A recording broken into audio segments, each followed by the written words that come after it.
Still talking security, the Senate has reshuffled key committees in the bid to boost efforts to curb insecurity in the country.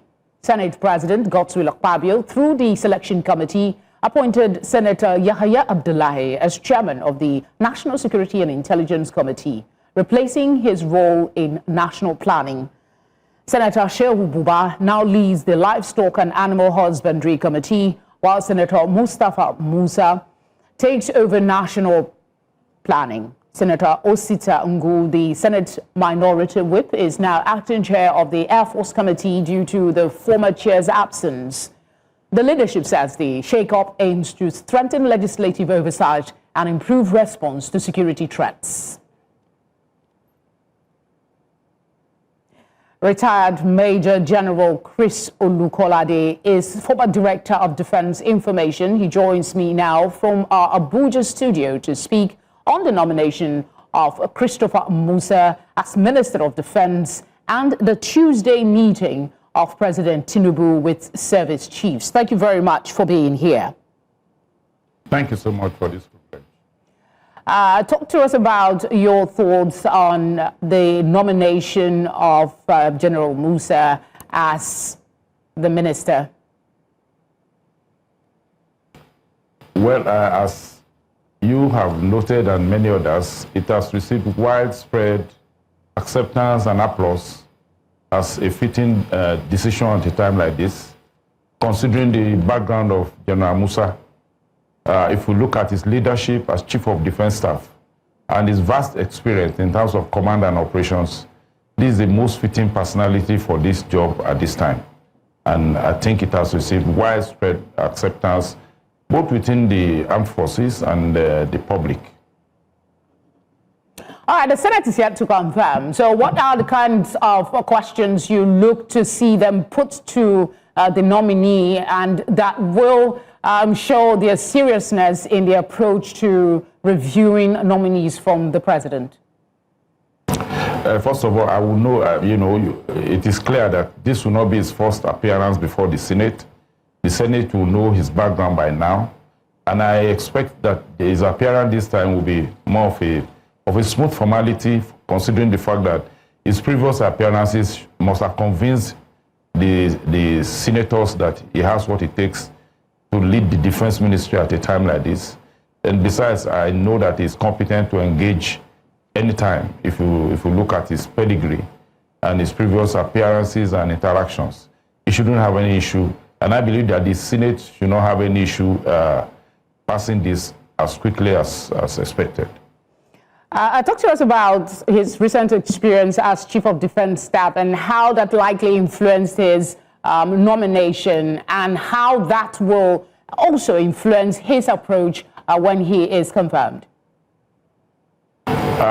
If you look at the pedigree, the background of his career as a military officer, his training, and then the various appointments he had, up to the most recent being the Chief of Defense Staff, his performance in all of this are indicative of his capacity to deliver at a time like this.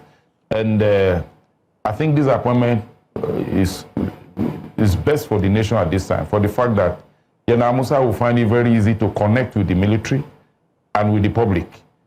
He will be able to also, within the military, will be able to connect with generations. If you have previous experiences of this nation and having military officers as defense ministers, it's been good, but this time, considering the fact that General Musa has been in our most challenging security situation, in the management thereof, he's been part of it.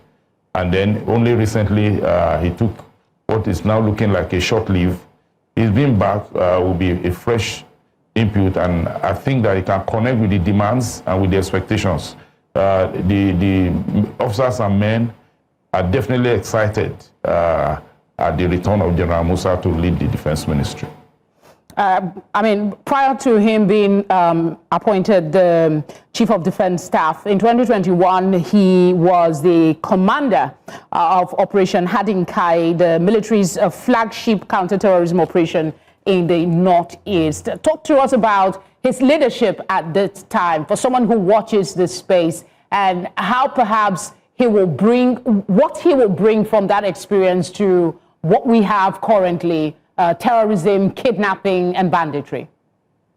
Thank you very much. General Musa spent a long period within his career in that territory, culminating in being appointed as the theater commander.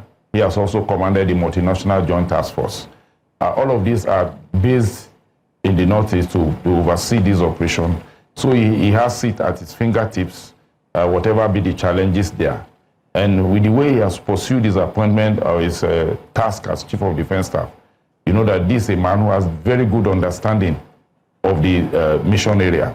Now, the work of the Ministry of Defense, quite, you know, as statutorily stipulated, is to oversee the logistics and the welfare of the armed forces, which is what is required to drive not just the major operations in the theaters all over the Federation, but the conduct, the performance of the armed forces. Nobody can fool this general, considering his knowledge of both the mission area and the military career, which is a major preoccupation of the Ministry of Defense. I think he will find it smooth, and is sure to enjoy the cooperation of both the service personnel as well as the staff of the Ministry of Defense, who are very crucial in discharging his duties. Now, he also has the ears of Mr. President.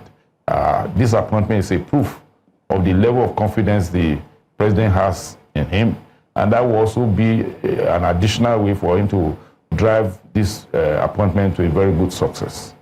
The expectation is that he will be confirmed by the Senate. So I'll just go ahead and ask, what specific challenges do you think Musa would likely face in addressing Nigeria's ongoing security issues? Well, the challenges is likely to face, you know, first of all, for the Nigerians to move in line with the policies that may soon come up. You will know that this general has been part of the operations all this while. And for people to adjust to his new status, so that even the military personnel themselves will not still be seeing him as the Chief of Defense Staff. They will, you know, understand that his role now as Minister of Defense is above that of the previous, and give him some cooperation in that regard. The challenge will be for the public to adjust and see that he means well, and not as if he's continuing in that position as Chief of Defense Staff. This time it's more, he has some political and administrative touch in, you know, influencing the operations of the military and the defense ministry in particular. In terms of procurement, it still needs the attention and understanding of the legislature and the Ministry of Finance, which has often been the matters that borders them in the defense sector. By the way, if you think of the defense sector, it has to involve both the veterans and those in service. And all of these challenges are now on his desk. Previously, he's enjoyed the understanding of his fellow veterans. And this time around, I hope they will also understand if he has any challenge in addressing their needs. Okay. The cooperation he needs is from both the service and the government, in terms of the three tiers of government, the legislature, as well as the executive. His nomination does seem to enjoy a lot of support. Thank you very much for speaking with us. Thank you so much for this privilege. And I wish General Musa a very good success in this appointment.